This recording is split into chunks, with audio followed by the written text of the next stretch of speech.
Is a business owner and an outspoken political commentator known for exposing the controversial OPW bike shed contract, Nick Delehanty.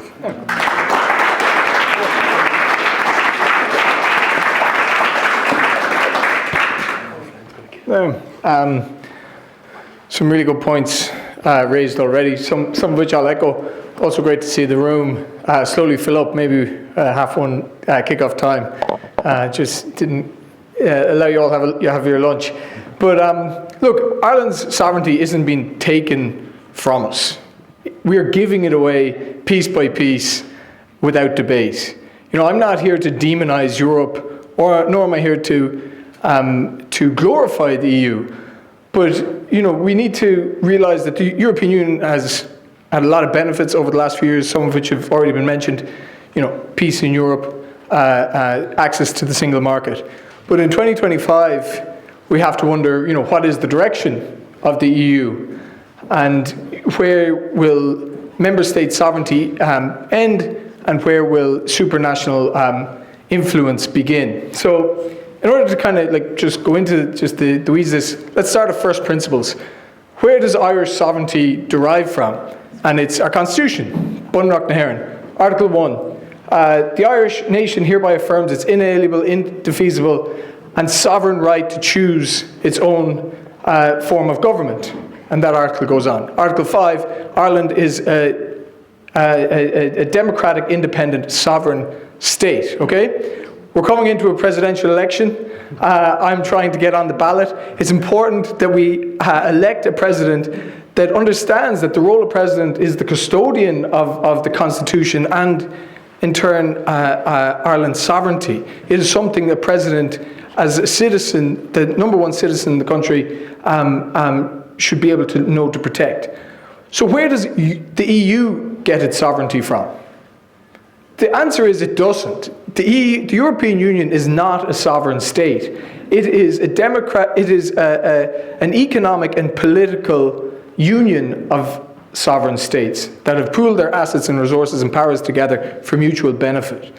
So the EU is not sovereign, but the problem is that it wants to be sovereign. It is in its DNA, the bureaucracy in there to strive for all the benefits that a sovereign state has. And that's where we are in 2025, when the EU is looking for common debt agreements, migration pacts, shared defence strategies, centralised industrial policies, coordinated housing and climate targets.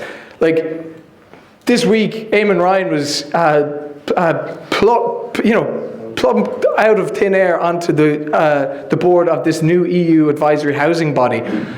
Like, at what level is EU supposed to be dictating housing policy to member states? And how on earth is Eamon Ryan doing it? Like, God help us. Like this is something that we need to think about and be worried about. And in fairness, some other MEPs this week from Fianna Fáil and some of the parties voiced big concerns about this. And you know, I will give credit where it's due on that. The Migration Pact has been referenced earlier. The EU Migration Pact, from an Irish context, the actions of our government on this topic alone are just wildly bizarre. So as we all know in this room, I know we know the facts here, Ireland, Denmark are only two countries in the EU that had the option to opt out. Denmark opted out. Ireland was we rushed in to be one of the first people in class to pass this and to draft laws and procedures that we're going to implement this pact. And whether the pact is good or bad or not is not even the question. But the fact is that Holland want to get out of the pact, Hungary want to get out of the pact, and Poland want to get out of the pact. They would love to be in our position with the actual pocket aces that we negotiated for ourselves in Lisbon. And like, why on earth did our government do this? And it's just so bizarre. They just are more comfortable managing expectations from Brussels than they are representing the views of actual normal Irish people. And it comes to another point that we don't encourage our best and brightest to go into politics. We we incentivize the celebrity politician, the career politician that went to college, and on Freshers Week there was a Fine Gael youth booth, and they were giving out free pizza, and they signed up, and they never left. They actually dropped out of journalism. 4 years later, they're a Minister for Health, and now they're the rotating Taoiseach. That's what happened. And that's not okay. During that time, I'm actually there trying to become an EU regulatory lawyer. That was what my job was, a financial lawyer. And I'm looking at this. I'm looking at the smart people in the room, in the law firm, and I'm like, well, all the smart people are in here. And I don't know who's running the country, but and our clients are the big bad vulture funds, and we're getting paid to represent their views. And I'll never forget, one of the things that turned my tide was I was basically setting up vulture funds as a solicitor. And one summer there was a lot of debate in the Dáil about this IREF, Irish Real Estate Investment Fund tax.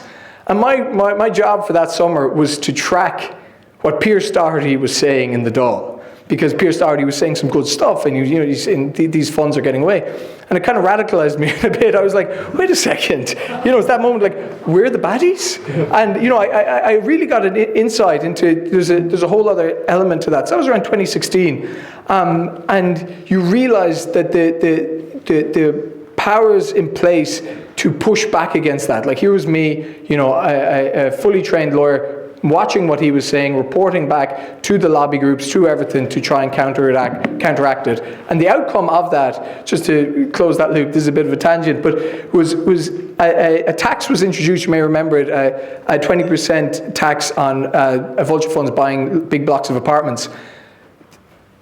The opposition thought they got a win that day, but in the actual boardrooms of the vulture funds, they were like, this is brilliant, this is grand. We actually have the loophole already drafted. Everyone's happy. The public think they've won, the opposition think they won, the government know they've won. So that's the way the cookie, the cookie is crumbled. But what's going on now, next week Ursula von der Leyen faces a motion of no confidence, because what is happening at the EU level is drastic. There's a new, it's called SAFE, the Security Action for Europe Fund. This is a brand new 150 billion euro fund that is going to go towards defense procurement. And this is happening because basically, Trump, NATO, Ukraine, and we were told for the last 10 years, during the financial crisis, the pigs, Portugal, Ireland, Greece, and Spain, that there was no such thing as Eurobonds. You could not raise money. There was strict fiscal rules. But the minute it comes to defense and the military-industrial complex, boom, we can raise this money. And Ireland is signing up to this. So we're going to sign up, and we're going to this will play out over a few years, but we're going to say we want to sign up to this fund, and we will draw down 2 or 3 billion or whatever it is out of the 150 billion. And we all, I think, agree that Ireland is best as a neutral country. But at the same time, this is where this is an important point. Ireland should be a neutral country, but at the same time, we need to spend more on defence. But the question here is, where is the money coming from? And this procurement fund is a joint fund across the EU. So we are now aligning our defence spending with the EU. This goes to the heart of our neutrality. We should be spending more money, being able to have a navy and radar and sonar and police our waters, but we should be spending the money ourselves as a neutral country. So these are core issues of sovereignty, and they're playing out as we speak. And Ursula von der Leyen, she's been mentioned here a few times for good reason. She'll probably survive this motion of no confidence. And my prediction is that she's going to go for an unforeseen third term as EU commissioner, and then she becomes an emperor. That's the way I see it. A third term, there are no term limits on this position, and she's going to. That's my prediction. Maybe I'm wrong, but it's funny how the EU commissioner is picked. And I say use the word picked is because a person is appointed, and then I said on Twitter there a few months ago that Ursula von der Leyen is the most undemocratic position in the EU. And an MEP, a Fianna Fáil MEP, came back to me and said, Nick, you're totally out of line. I was in the Parliament that day when we voted for her. So I was like, okay, let's look at the ballot paper. And the ballot paper only has one person on it. That's her. So you can vote for her, or you can ask them to pick someone else. It's not a democratic position, and as it was mentioned, it's the most powerful position in the EU. Okay, so the EU should be better.